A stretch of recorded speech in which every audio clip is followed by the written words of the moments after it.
to tell us about mirrors to, surfaces and twisted derived categories. Hey, thank you very much. Thank you very much for the invitation. I've been very much enjoying this seminar series. I'm impressed how successful it's. We sort of created a new online seminar series and it's been great. So thank you. And thank you for the invite. Oh, and maybe before you start, let me just add that we remind people that we encourage everyone to keep their cameras on if they feel comfortable doing so, just to contribute to the spirit of sort of online community just mentioned. So sorry, carry on. Yeah, Adam, can I make it more full screen? If you have F11 button, if you yeah, I was wondering about that. Work. Was that better? Yeah, this is perfect. I didn't know how it interacted with Zoom. Okay, perfect. Great.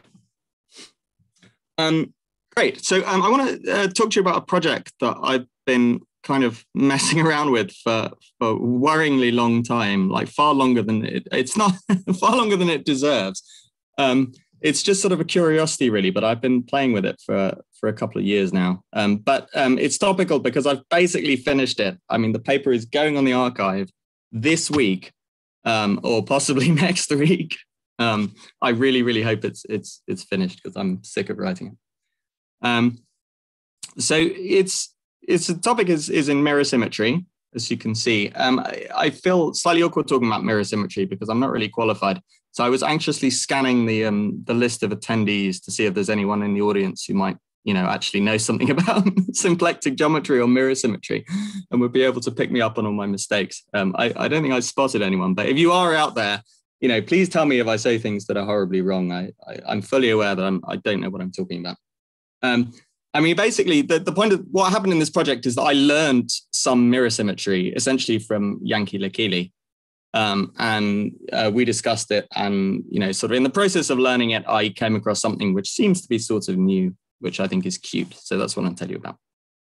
I haven't really proved anything. There's one theorem at the end, but it's pretty easy. Okay. So maybe I'll give you a little more detail what I'm talking about here. So I want to do the absolute simplest kind of symplectic geometry. So I'm going to take a real surface, so a two-dimensional manifold. Okay, so that's a symplectic manifold of the simplest kind you can think of, and I'm going to make it even simpler by sticking punctures in it. So not a compact surface, but a surface with punctures, and that's simpler because that becomes exact. The symplectic form is exact, which apparently makes things easier. According to symplectic geometers. So associated with this thing, of course, there is a category called the Fukaya category that we've all heard of, and I certainly couldn't define properly.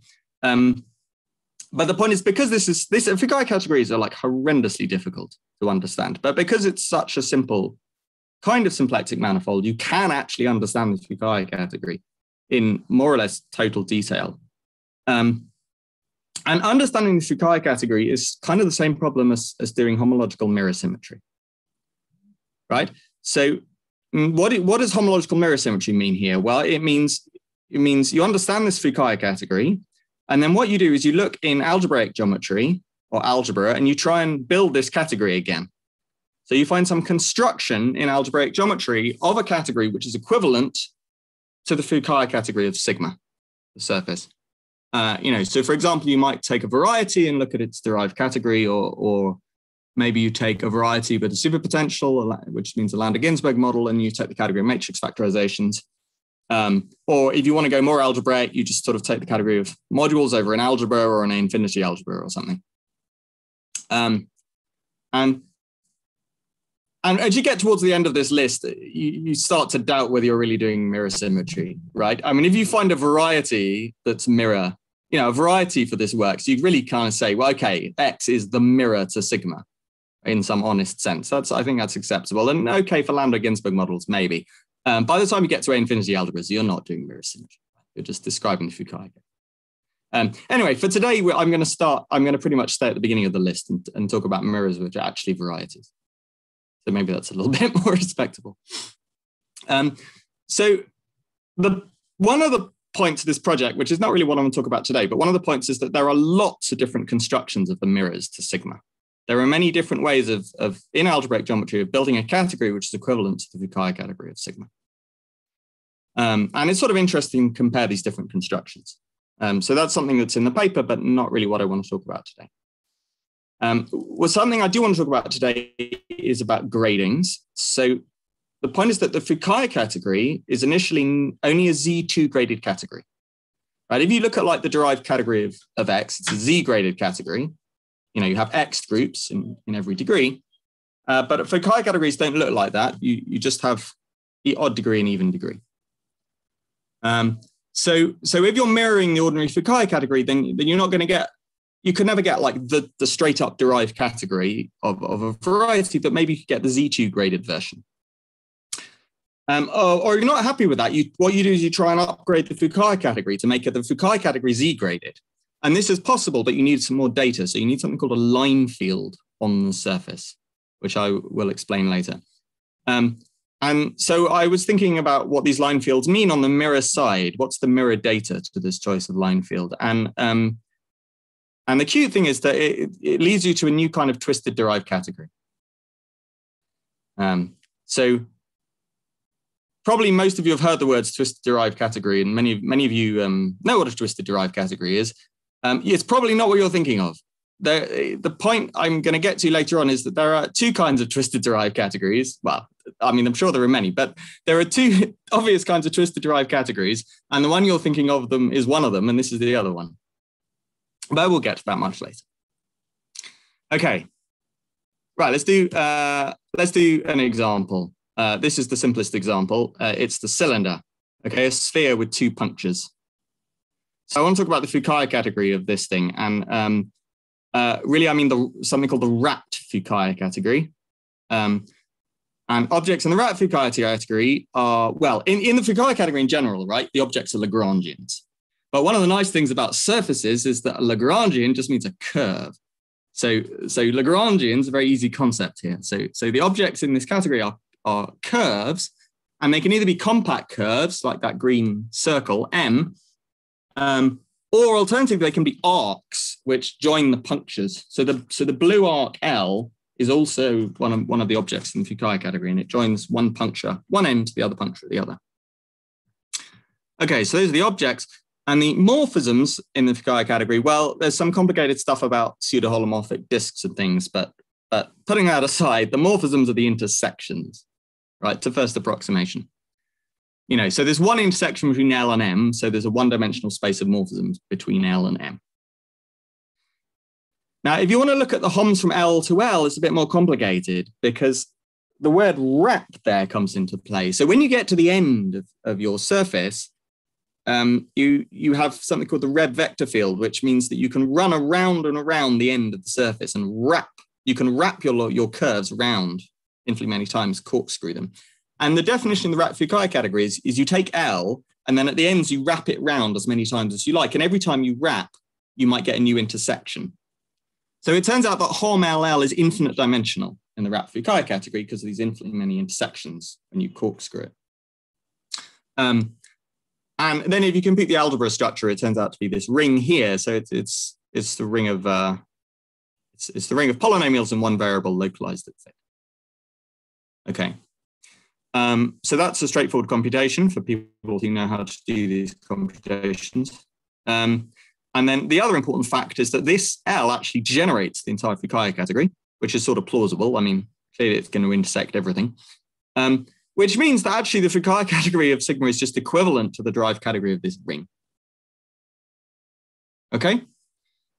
So all of that is like, you know, describing the Fukaya category, but now we can do homological mirror symmetry instead and say, well, okay, if the Fukaya category is the derived category of this ring, what's this ring? It's the punctured affine line, right? Spec of it is the punctured affine line.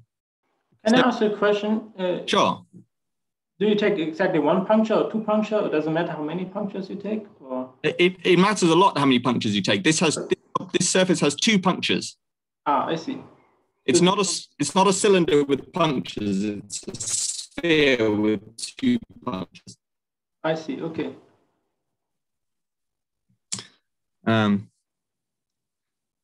Okay. So if you believe all of that, then the mirror to sigma is the punctured affine line.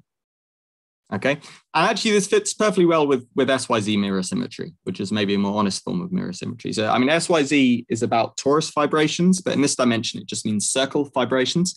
So the cylinder is obviously a circle fibration over the line.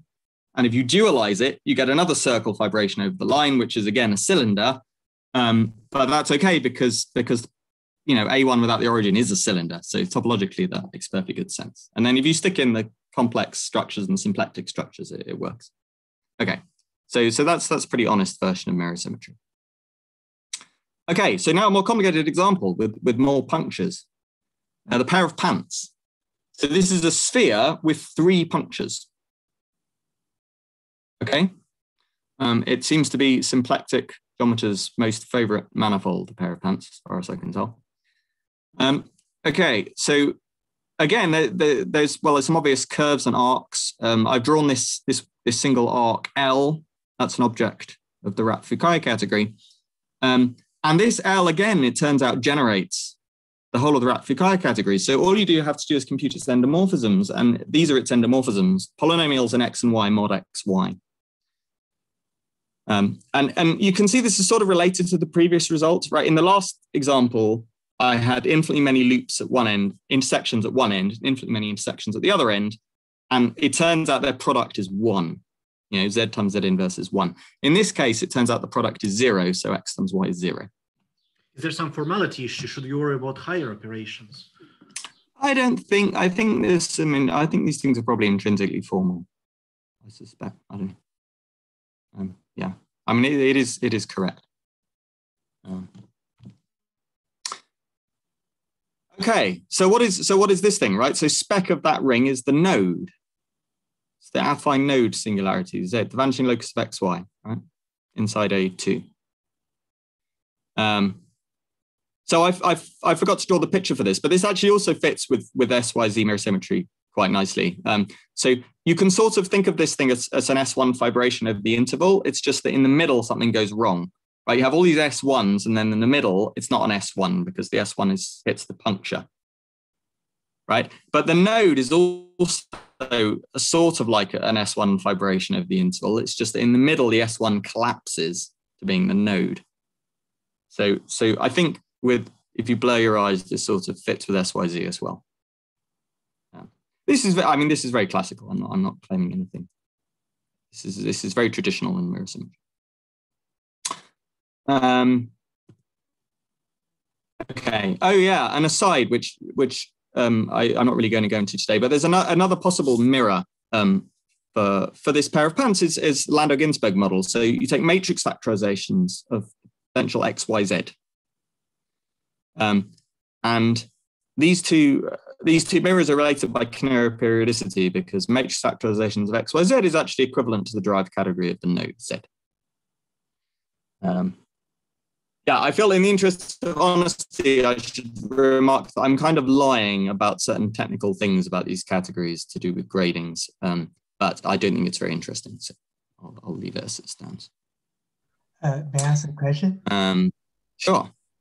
Oh, yeah, by the Canora periodicity, why you get matrix factors X, Y, Z equal to DZ, and the Euro form so it's like adding square forms, like square terms.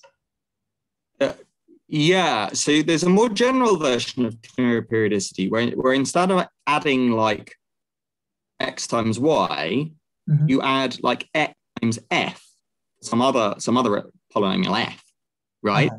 So and then what's that's equivalent to is you throw away X, you set X to 0 and you set F to 0. Oh, I see. So this is what I've done here. So you set Z to 0 and then you set X times Y to 0. Oh, I see. Okay, great. Thanks. Cool. Okay, so those are two very simple examples of punctured surfaces and their mirrors. And how are you going to deal with more complicated surfaces? Well, one thing you can do, there are lots of different approaches in the literature, but the one that's important for us today is this thing called a pair of pants decomposition. So you take your complicated surface and all you do is you cut it up into copies of the pair of pants, right? Which, if you think about it for a second, you can obviously do. And each pair of pants is glued together. And you can think of the gluing as, you know, if you take the intersection of two pair of pants, if you expand them a little bit, the intersection is going to be a cylinder, right? They're glued along cylinders. And then you can rebuild the surface if you want. And it's a theorem that you can also rebuild the Fukaya category from a pair of pants decomposition. So this was proven by Heather Lee and by Pascal F. Sibilla. I kind of get the impression, I'm a bit cautious about citing things in this sort of literature because I don't really know it, but I kind of get the impression that this is probably an idea which was probably known to various people in symplectic and mirror symmetry worlds. But anyway, the proofs are certainly in those papers. Okay, so right, what do I mean by reconstructing the Fukaya category? So here I want to give you an example. So this is an important example for this talk. It's the 3 punctured torus. Okay, so on the left there, I've drawn this surface. So it's a genus 1 surface, and it's got 3 punctures. And I've chopped it up into pairs of pants, right? If you cut along those green loops, you get 3 copies of the pair of pants. And you can think of the green loops as sort of being cylinders, if you like. I mean, the legs of the pairs of pants are glued along cylinders. Okay, so I have 3 pairs of pants and 3 cylinders, and each one has a Fukaya category on its own. And then it turns out there are these sort of restriction functors from the Fukaya category of the pair of pants to the Fukaya categories of its legs, right? So each leg is a cylinder. So each Fukaya category of the pair of pants can map as a functor to the Fukaya category of the cylinder. And there's 3 functors, 1 for each leg. And the functors sort of do what you think they do, right? You have some Lagrangian, you just chop off the remainder of the surface and just look at what you have in that cylinder. So this decomposition gives me a diagram of categories, which is what's drawn on the right, with 3 copies of the Fukaya category of the pair of pants and 3 copies of the Fukaya category of the cylinder, and some functors between them. And the theorem is that the Fukaya category of the surface, sigma, can be reconstructed as the limit of this diagram. Right? In other words, you can cut up and re-glue the categories. Yeah, and obviously, I mean, you don't take the limit in the world of triangulated categories. That would be dumb. Right? You take it in DG categories or infinity categories or something. Ed, can I just ask about that? Do you mean the genuine limit in infinity categories, or not like a homotopy? No, the homotopy limit. Okay, yeah, thanks. I mean, does the genuine limit even mean anything in the world of DG categories? Seems unlikely. Okay, great. And the point is, of course, we know the mirrors. We can mirror this now, right? Because we know the mirrors to the pair of pants and to the cylinders. So I just take that. I'll flick back. I take this diagram that I have. Each one of these Fukaya categories in my diagram, I know its mirror. So all I'm going to do something incredibly stupid, which is to take all of those categories and replace them with an equivalent category and declare that it's the mirror, right? So the Fukaya category of the pair of pants, I replace it with derived category of the node, dBz. I get 3 of them. And then the Fukaya category of the cylinder, I replace with the derived category of the punctured affine line. And I get this diagram that I've drawn on the left here. And the limit of that guy is the mirror, which is a completely vacuous statement, right? Because I haven't done anything. I took a diagram of categories and replaced every category with an equivalent category. And so this is like a totally meaningless operation. Except the only time it's not meaningless is when you can look at this diagram and you can say, actually, I recognize this diagram as I recognize the limit category as having some meaningful geometric description, okay? That's when it's not vacuous. And in this case, in this example, you absolutely can. You can't do it in every example, right? If I take your random high genus surface with a pair of pants decomposition and I do this, then I just get some messy diagram of categories and I don't know what it means. But in this example, I know what it means. And what it means is this curve, this blue curve C that I've drawn on the right. Okay, so this is a nodal genus 1 curve. It's 3 copies of P1 glued together at nodes, right? That's what that blue thing is. And I claim that this C is the mirror to my 3-punctured torus sigma. And the proof is, well, the point is that diagram on the left is what you get from just taking an open cover of the curve C. Right? You've got 3 nodes, so you take an open neighborhood of each one, and that gives you 3 copies of dBz. And then where these open neighborhoods intersect, they're going to be punctured affine lines. And the functors between them are just restriction. And you get this diagram of, and then the limit of this diagram is the derived category of C, which is just a statement that, like, you know, derived category satisfied descent or something. But the point is this cutting gluing operation certainly works for derived categories. Great. So this proves, quotes, proves that the mirror to the 3-punctured torus is this nodal curve C.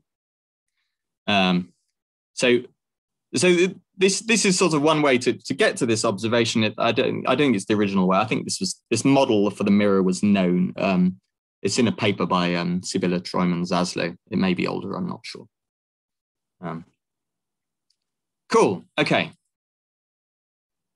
Right. So, I mean, maybe that's a good moment to pause. All of that was sort of description, and then what I want to do for the next bit is talk about what happens when you try and upgrade from Z mod 2 categories to Z graded categories.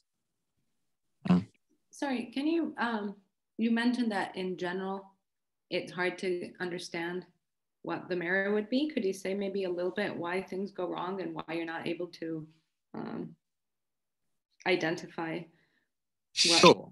Yeah, thanks. So here's the problem, right? The pair of pants has 3 legs, but a node only has 2 branches. So in this example, it didn't matter because I'm only gluing at each corner. I'm only gluing along 2 edges. So I get away with it. But if you had a higher genus curve, then you'd have a situation where you have to glue all 3 legs of the pair of pants. And when you go to the mirror node, then you're in trouble because you only have 2 branches that you can geometrically glue along. So there are, in fact, 3 functors from dBz to the punctured affine line. It's just only 2 of them are geometrically sensible. The other one is some weird abstract thing. Thank you. There you go. So sometimes you can get around this using the other model, matrix factorizations on XYZ, because that's 3-dimensional. So sometimes you can reglue the 3 dimensions and get a 3-dimensional mirror, and that's how you get Horry-Vafa mirrors. But even that doesn't always work. I mean, it only works sometimes. Okay, any other questions at this point?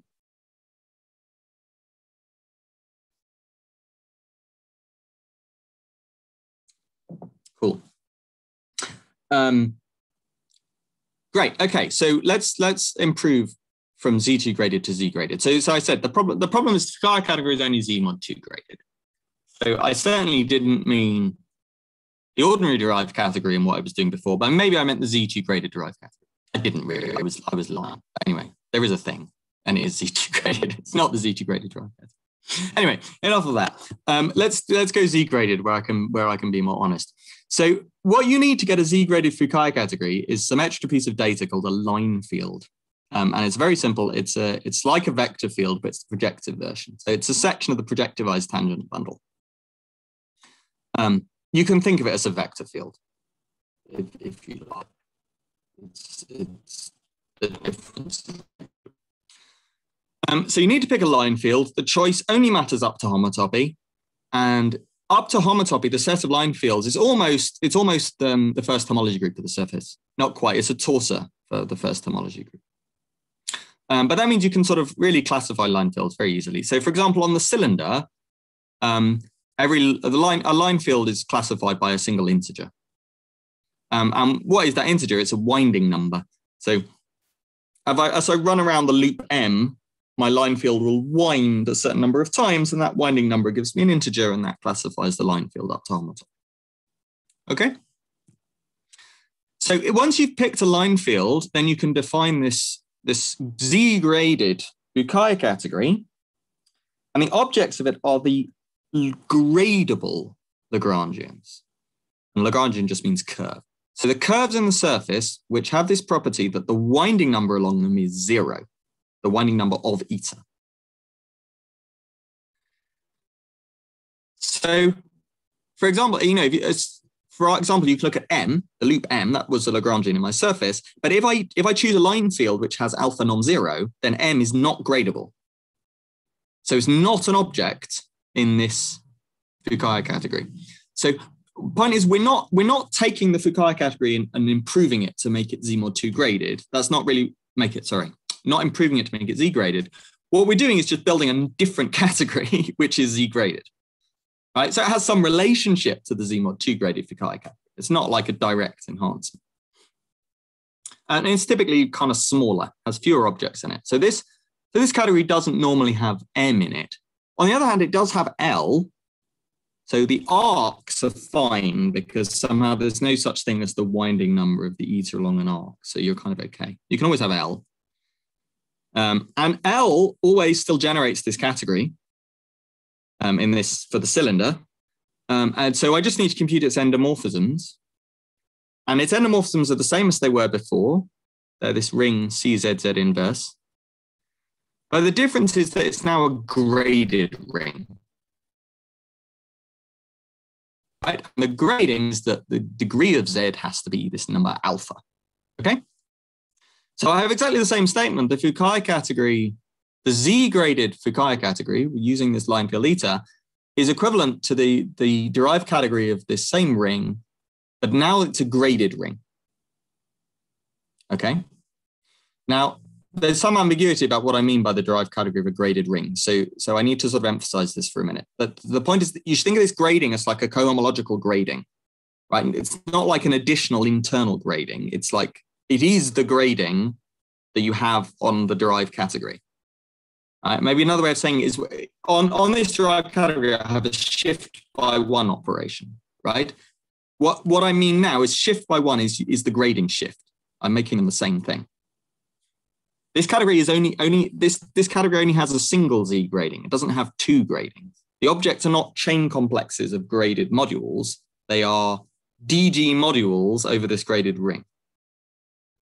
I mean, think of it as a DGA, but it just happens to have no differential. I never know how much to stress this point. I mean, some people sort of probably think that's totally obvious. Other people, maybe it's more of a muddle. Anyway. Can I ask something? Yes, please. Is this line field assumed to have an integral closed loop? I mean, I don't think I understand the question, I'm afraid. Because of the winding number, there is some closed loop there. So there is some constraint on the line field, or no? No, M is not. M doesn't integrate the line field. You just take M and then you consider the line field along M, and it will have some winding number. Is that help? Okay, I don't get it, but it's not tangent. The line field's not tangent to M. No, I didn't assume it, but Okay. you said that if there's a winding number, so it's something. You compare. You have the tangent line field to M, and then you have eta. So the difference between them gives you the winding number. Okay, thank you.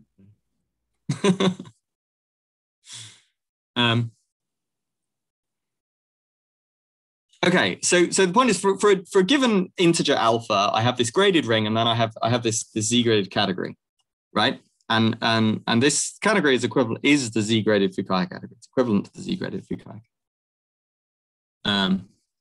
And I just wanted to point out maybe a couple of things. This is a very simple category.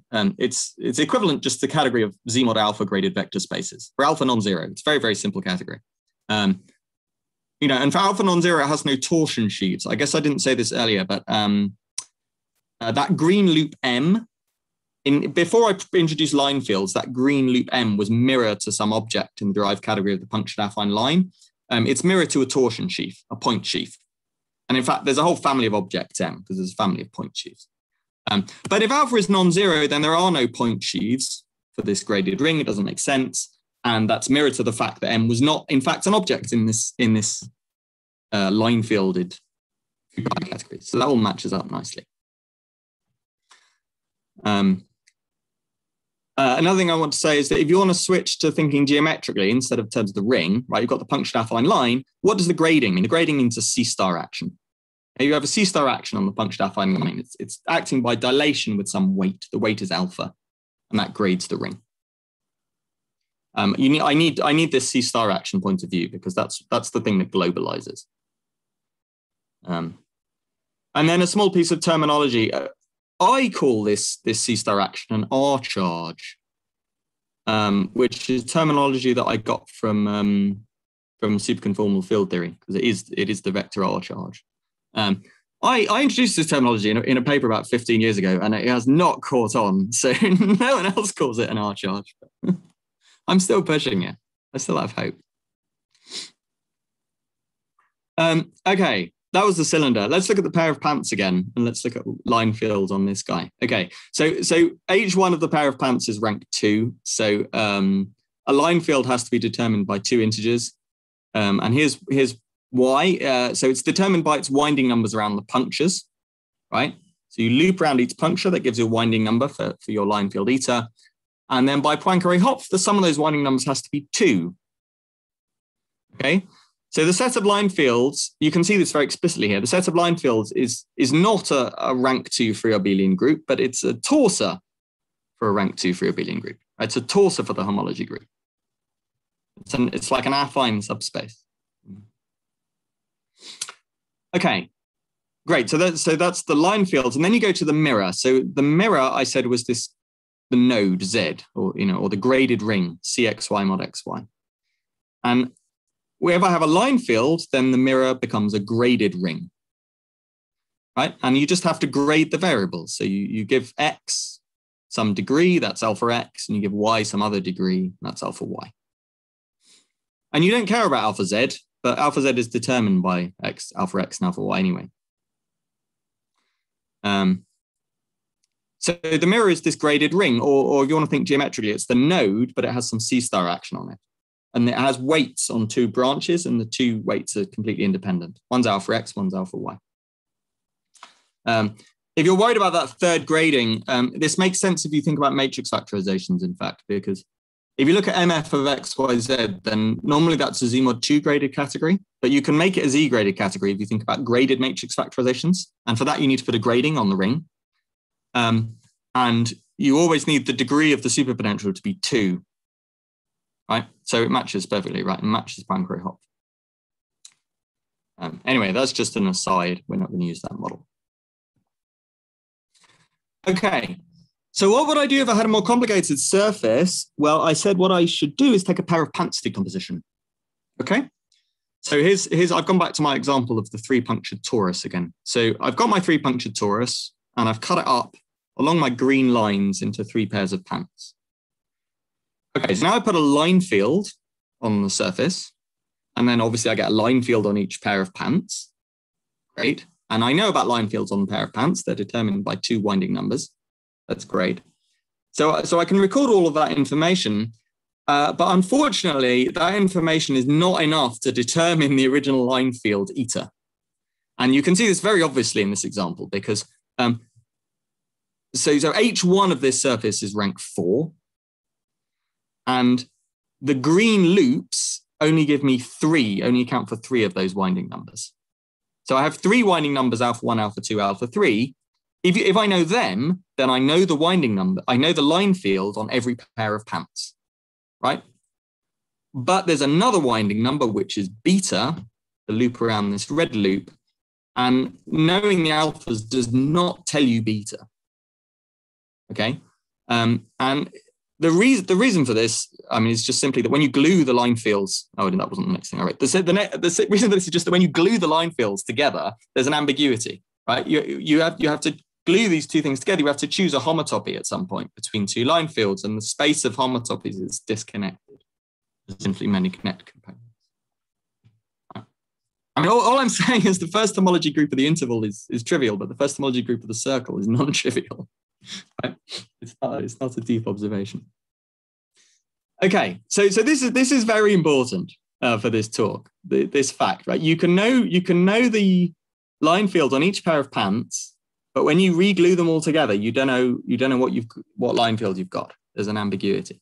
And it comes from the fact you can have loops in your pairs of pants decomposition. Okay, great. Let's pass this through the mirror. So the alphas I have no problem with, right?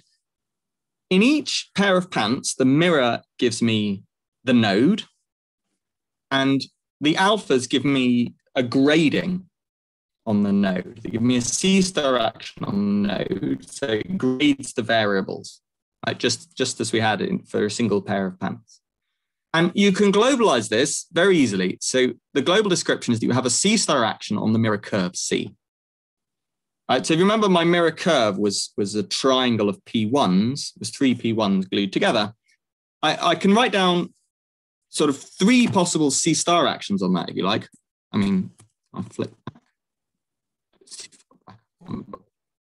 Right, I can write down sort of 3 possible C star actions on the curve C, because I can just rotate the different components. I don't mean 3 different ones. I mean like a rank 3 family of C star actions. Because you rotate each component separately with a different weight. Those weights are alpha 1, alpha 2, and alpha 3.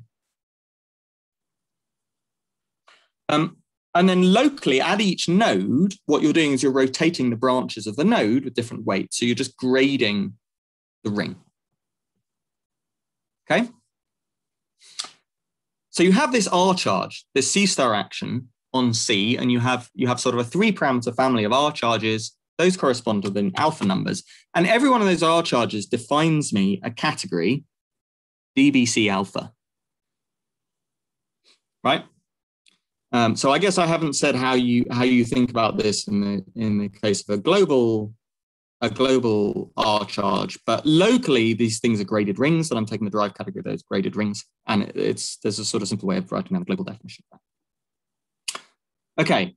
So I know if you give me a line field on this surface and beta happens to be 0, then I can tell you exactly what the mirror is. Right? The mirror is DBC with this particular R charge. The more interesting question is what happens if beta is not 0? How do you account for that on the mirror side? Okay, and this is where the twisted derived categories come in. So let me sort of take a break from mirror symmetry and surfaces and just go on a sort of a vague interlude about twisted derived categories. Okay, this is, I'm going to say more than is really necessary for this talk, but I think it's kind of cool and helpful. So let's suppose we have some variety X, okay? And over X, I have a family of categories. Right? And I'm not going to be careful about what I mean by that, but you can think of examples of families of categories defined over a variety. And I want this family C to be locally trivial in the sense that locally, this family is just the derived category of X, but globally, it's something different. Okay? So this is a bit like, a higher version of a line bundle. Right? What's a line bundle? Well, it's a sheaf, which locally is just a structure sheaf, but globally is different. Right? So I've categorified that up one step. So how do you get these things? So the classical example of these things is Azumire algebras.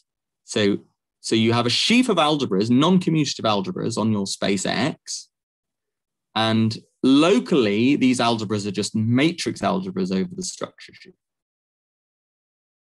Right? And then you look at A modules, which means sheaves of modules over this sheaf of algebras. And locally, you've just got a matrix algebra. So, a matrix algebra is Morita equivalent to just the ring you're working over. So locally, A modules are the same thing as OX modules. So the derived category of this sheaf of algebras is locally just the same thing as derived category of OX. Okay? So these things are Azumire algebras, and these define the Brouwer group and lots of interesting examples of twisted derived categories. Okay, so that's not why I don't want to talk about them. That's not the point. I want to talk about the other kinds of things. So we need to take a step back and think about how we could possibly get this category C. So why is C not trivial globally? Or to put it another way, why are line bundles not trivial? Right? The reason line bundles aren't trivial is because a line has automorphisms. The automorphisms of C are C star. So when you have your family, and locally it's just the base cross C, but when you glue it, you have transition functions, and therefore line bundles are classified by H1 of OX star. Algebraic functions valued in C star. All right, so now you have to bump up this up one level in categorification, right? You have to say, okay, well, what's happening with our category C? Well, it's a family of categories, but at every point, it's the derived category of C, right? If you take the derived category of X, you specialize to a point, you get the derived category of C, right? So that's what's happening with my family C. So I've got this isotrivial family of categories. Each fiber is DBC, and then I glue them back together with some transition functions. And now, of course, the trouble is this is a category, not just a vector space. So it has two kinds of automorphisms. It has one automorphisms and also two automorphisms. And the one automorphisms are very simple. What are the automorphisms of DBC? The answer is only the shift functors. Right? One automorphisms are endofunctors or invertible endofunctors. And the only one is a shift. So you can shift by some amount. So the group is Z. And then you also have two automorphisms. Two automorphisms are the automorphisms of the identity functor, which is the same as the center of the category. So it's C star. If you don't work with derived categories, but work with abelian categories instead. So if you work with the category of vector spaces, then you don't see the shifts. You just see the C star, but not the shifts. Okay. So the point is the transition functions for this category C have two kinds of things in them. They have the shifts, and then they have these more complicated C star kind of twists. Which means, and this is a theorem by Taurus, that the possible sort of families of categories C that you could think about are classified by this group, H1 of X with Z coefficients cross H2 of X with coefficients in GM, OX star. So this must mean that état locally, they must be trivial? Yeah. Easy to see? Yeah. Sorry? Is that easy to see? That's the definition. I didn't say what I meant by locally. I'm sure. Obviously I haven't read Taurus. Well, not obviously. I have not read Taurus' paper in great depth because it all goes completely over my head. But I'm sure he explains very carefully what he means. I'm just going to do some really simple examples, so I don't need to understand the general technology. Okay. So the point is that everyone, a lot of people talk about twisted derived categories. I mean, in this seminar, twisted derived categories come up in twisted K3s and all of these things. And everyone's always talking about the H2 bit, right? I mean, Azumaya algebras belong entirely in the H2 bit. That H2 bit is the cohomological Brauer group, or the torsion bit of it would be the cohomological Brauer group, right? So one of the points of Taurus' paper is the observation that if you replace the word Azumaya algebra with derived Azumaya algebra, then this distinction between the Brauer group and this H2 group just disappears, right? Every element in this H2 group is realizable by a derived Azumaya algebra. It's just that most of them aren't classical Azumaya algebras. So that was Taurus' point. But my point is that, okay, the H2 bit is maybe the bit that everyone thinks about, but the H1 bit is kind of simpler. So why doesn't no one ever talks about the H1 bit? I mean, to my knowledge, I've never seen the H1 bit show up in any paper except this paper by Taurus and some passing mention in a paper by Telemann. But I've never seen anyone do an example of the H1 twist. I mean, maybe they're out there. I mean, I would be interested if anyone's seen them before. But it's in principle, it's much simpler. The H2 twists are really complicated. Okay, so why does no one talk about this H1 bit? And maybe part of the reason is that, who on earth would take étale cohomology with integer coefficients? What a stupid thing to do, right? Obviously H1, étale cohomology, you need to use torsion coefficients. Use integer coefficients, you always get the answer 0, right? No, not always. Not for this guy. this my nodal curve here, it's easy enough computation. This does have an italic homology with integer coefficients. Its italic homology is Z. Great. So for any integer beta, there is a twisted version of the derived category of C. Okay.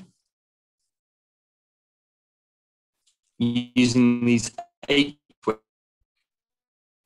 what does this actually mean for the objects of this twisted derived category? So the point is that they are locally chain complexes.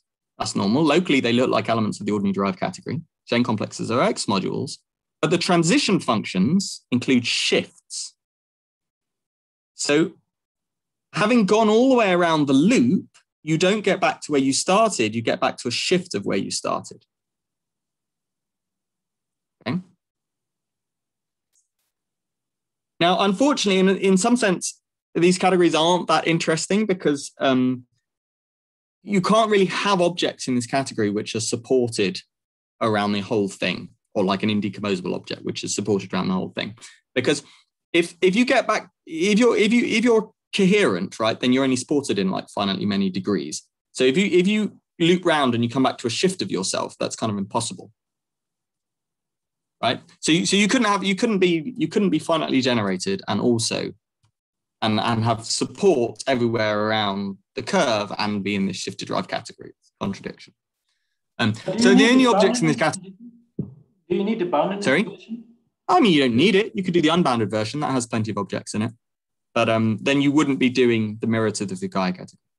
I see. The Taurus statement works also in this case, in the unbounded case. Yeah.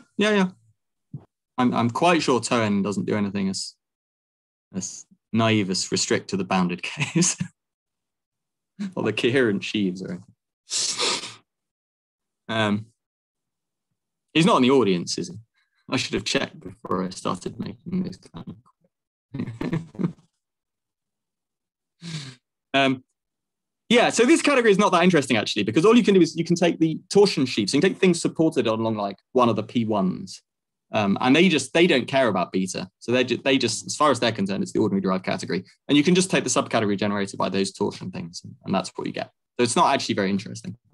But it gets very interesting if you put the R charge in. Hello? Sorry, I thought you said it's not finitely generated. Doesn't this structure sheaves of P1 generate this? Like I think you can make them into this twisted derived category. In the mirror, I think they would be, it's like, you know, they would be this contractible Lagrangians from one puncture to the other. Yeah, that's exactly right. Yes. No, if I said it wasn't finitely generated, then I misspoke. I didn't mean that. I meant you can't have an object in this category which is indecomposable and supported everywhere and also finitely generated. Mm-hmm. Right? Because if it's finitely generated, then it only exists in finitely many degrees. But then as you go around the loop, you have to get back the same object with a shift. So it has to be isomorphic to its own shift. That's the problem. Mm-hmm. Right. But what you said is absolutely correct, right? The structure sheaf along the P1s are mirrors to the arcs, joining the punctures, and they generate the whole category. Thanks. Okay, so to make this game more interesting, you throw the R charge in as well, right? So I add my C star actions that rotated the P1s, and that grades all my rings, and that grading, remember, is like a cohomological grading. Okay, and the reason that's nice is that now you are allowed, like, you know, finitely generated objects that are supported everywhere. So you're allowed vector bundles, basically. And the reason is if you write down a vector bundle on this object, it'll have some transition functions. Those transition functions, locally, they're just elements of my ring, but it's a graded ring. So the transition functions have non-zero degree.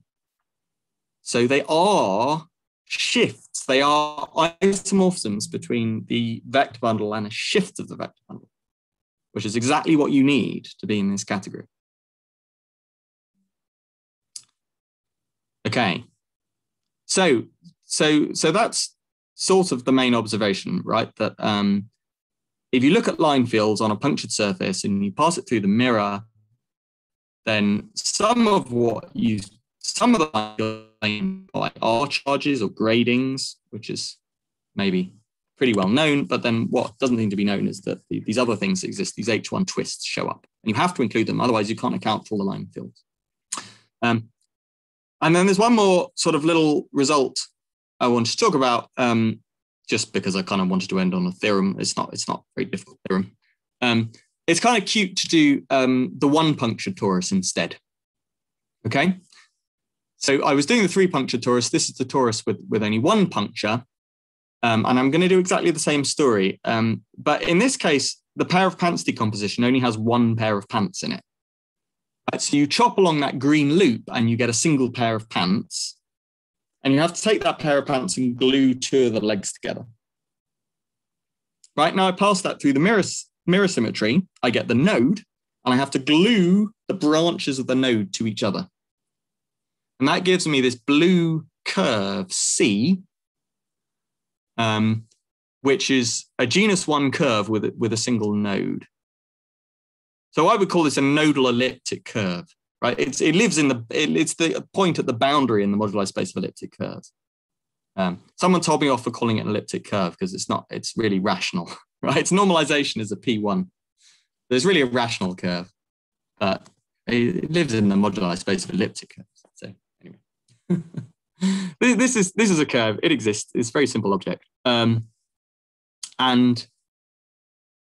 exactly the same story goes through, right? So if I put a line field on my punctured torus, then that's characterized by 2 winding numbers. The winding number alpha along the green loop and the winding number beta along the red loop. The alpha is mirror to an R charge. So there's a C star action on my curve C, which just rotates the P1. Think of it as a P1 where you glue the North Pole to the South Pole. Obviously, you have a C star action. Locally, that's a grading on the ring. That's the R charge. That's accounted for by the number alpha. But then you also have this H1, this etal H1, which is the integers, and that's mirror to beta. So exactly the same story goes through. And now there's a little bit more you can say here. So one of the points about Fukaya categories is that, of course, you have the action of the mapping class group of the surface. Now, if you put line fields on, then the mapping class group doesn't actually preserve the line field, right? It's going to, if you take an element of the mapping class group and act by it, you're going to turn one line field into a different line field. But obviously, the Fukaya category of the first line field is the same as the Fukaya category of the second line field, right? The mapping class group gives you an equivalence between these 2 things. And for example, you can act to basically swap alpha and beta over with a minus sign. Now you pass this through mirror symmetry, and at first sight it looks kind of bizarre, but it does work. So theorem, if I take this this nodal elliptic curve, and I put an R charge alpha on it, and I twist it by an H1 plus beta, then I'm allowed to swap alpha and beta over, swap the roles of the R charge and the H1 twists, and those 2 categories are equivalent. Cool. I finished a little bit earlier than I intended to, so maybe I can say a few more words about why this is true. So this is not a difficult result at all. So the way to understand it is to say, well, okay, what if you took away the puncture or filled in the puncture, right? So then you'd have an ordinary elliptic curve, and its mirror is a normal elliptic curve, right? And in that case, somehow, I mean, you forget about alpha and beta, and now you just say, well, the mapping class group acts on the Fukaya category, and on the mirror side, the mapping class group should act on the derived category of elliptic curve. And this is very well known. The mapping class group does act on derived category of elliptic curve. And this particular element that we're looking at here is mirror to just like the classical Fourier-Mackay transform. Right, the Fourier-Mackay transform after which all other Fourier-Mackay transforms are named, which is the fact that an elliptic curve is derived equivalent to its Jacobian. And that equivalence exchanges rank and degree. And if you stare at this mirror picture, it's fairly obvious that that is what we want here, right? So all I need to do is take the traditional Fourier-Mackay transform, on ordinary elliptic curves. I need to do it for nodal elliptic curves instead. Unfortunately, that's already done by Bourbon and Kreuzler some years ago. So you can do Fourier-Mackay transforms for nodal elliptic curves and it works. And then all you have to do is stick alpha and beta into the construction and try not to go mad. And it works absolutely fine. Okay, that really is the end. I'll stop talking. Thank you. Can I ask something about three-punctured Taurus again? Sure, with pleasure. Would you like me to go back? So now your claim was it's not generated by things that are supported everywhere. I'm saying it doesn't have, if you take this... Indecomposable and supported everywhere. Was that your claim? Yes, there are no objects in it which are indecomposable and supported everywhere. What about if I take, for instance, an arc that starts at a puncture and goes around the other punctures, like it misses them and it ends them in the same puncture? I think on the mirror, it would be like, you pass to this normalization of one node here, like chain of 3 P1s, and then you push it forward. Yeah, I don't think that's true. The point is you could take such an arc and pull it so it doesn't go near the other punctures, right? Mm-hmm. That's an interesting question.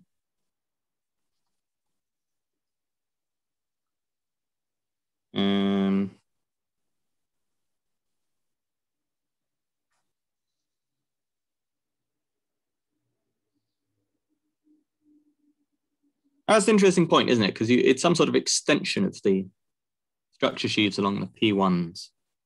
Mm-hmm.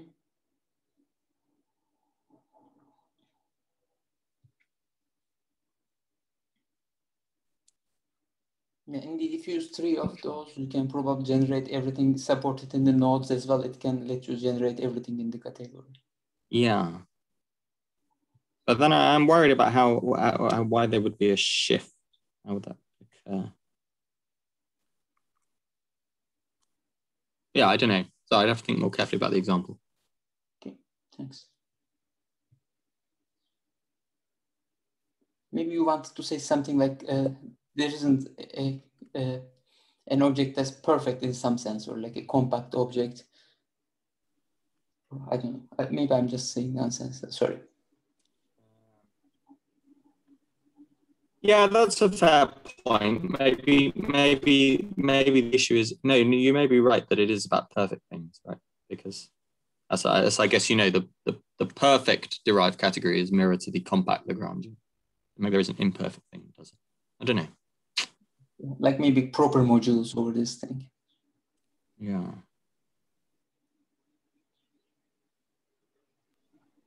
Do you have some other interesting examples of this new twisted derived category? Yeah, no, not really.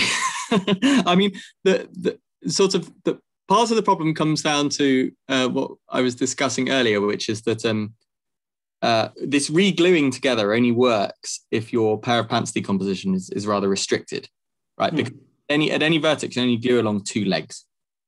So that tells you that the surface you started with can only be genus 1 or genus 0, right? And the mirror curve basically is like this. It can have more P1s in it. Like genus 1, you can have a bunch of P1s in a loop. Or in genus 0, you can have a bunch of P1s and then some A1s sticking out. And in genus 0, there's no H1. It's not interesting. But in genus 1, we've kind of done the story. But maybe in higher dimension or something. I don't know. Yeah. I mean, in principle, it absolutely could exist, but I haven't thought about any examples. I maybe ask the degrees of my line fields will like mirror to the degrees on my variables. What's sort of the nice geometric reason for this? Well, I mean, is there? I mean, it's not immediately obvious to see why, but it just comes down to this computation of the morphisms in this Z-graded derived category, right? The point is that, why did I say it was a graded ring? It's because I computed Hom LL, and that has to be a Z-graded ring, and that it just turned out that the grading on Z is alpha.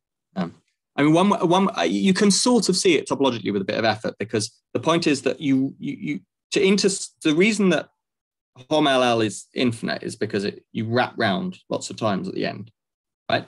So to get this so Z represents one intersection that comes from wrapping around once and intersecting again,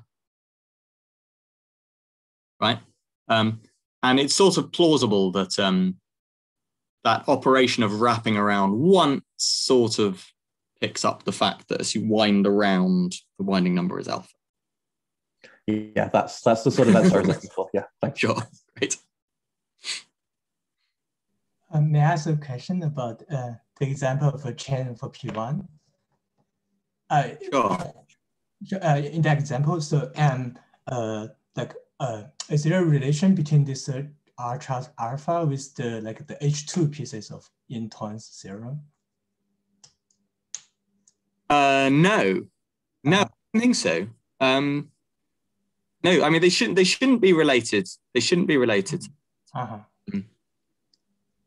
But that does raise a very interesting question, which I don't know the answer to, which is on the symplectic side, line fields are just line fields.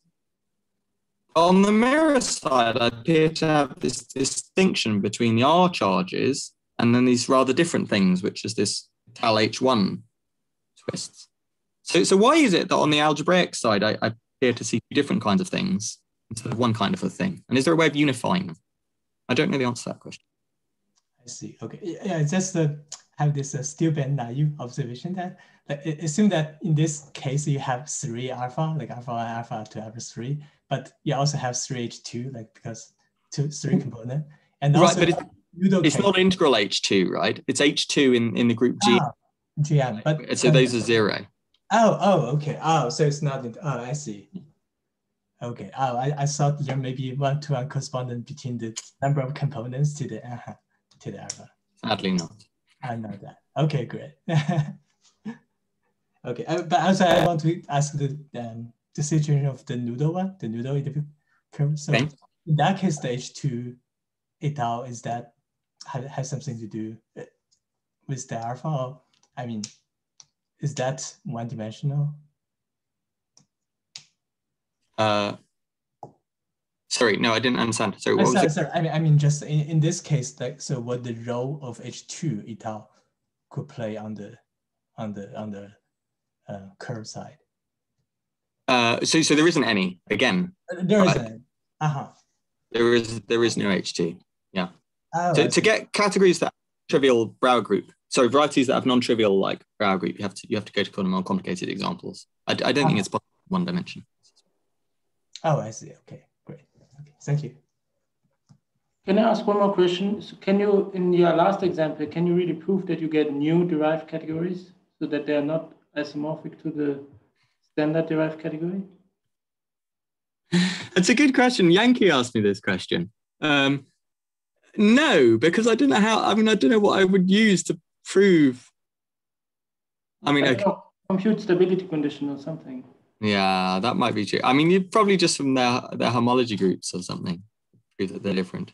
They're just somehow they're very obviously different, but they're sort of much smaller, right? I don't think these are actually very interesting categories. I mean, they don't have many objects in them because on the symplectic side, you're only allowed the loops which have winding number 0. There's only going to be one homology class of loops which has winding number 0. So the K group is just Z of this? Or what is the K group of this? It might be more just, I mean, see, that's the compact part, right? So the perfect, if you look at the perfect part of this category, then the K group certainly is Z. But since it's not perfect, I don't know. It probably has more in it. Can I ask, do you have the answer for this invariant H1 XZ et al. When you have a nodal curve? Is it something like the number of the cycles in the dual graph? So it's Z, right? Yeah, that's right. I think it's just H1 of the dual graph. Yeah. Right, and if it's not a curve, but so firstly, is it 0 for smooth varieties? Is it what you said, that this invariant is 0 for smooth varieties? I think so. I mean, italic cohomology is one of the many things in this talk that I don't really understand. But apparently, if you take if you take like a smooth projective variety and you take italic cohomology with integral coefficients, then you get the answer 0. And do you know what it will be for surfaces, this invariant, for singular surfaces?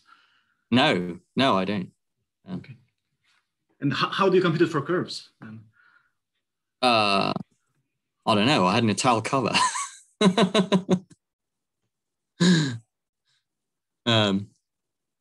Yeah, it's a good point, actually. I guess I haven't actually proved that is true. I mean, I computed it in one cover and it was Z, and I sort of assumed that was fine. I mean, I'm sure it is fine.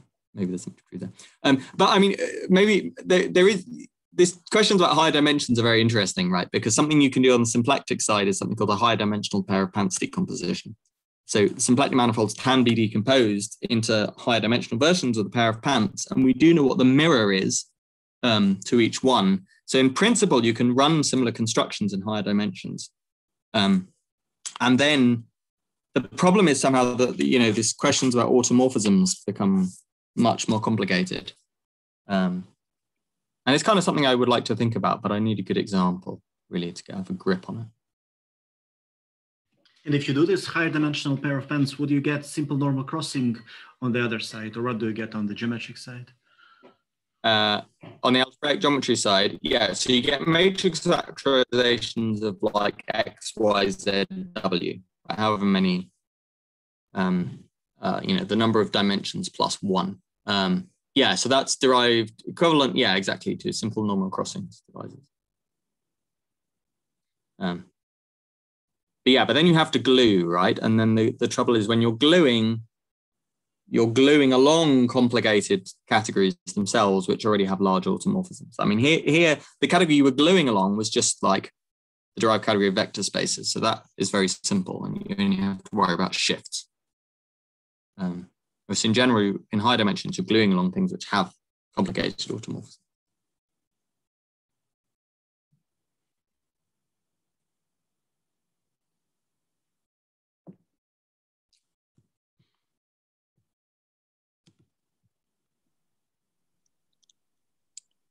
Are there other questions? If not, I guess people can gather in the gather town where the link is RN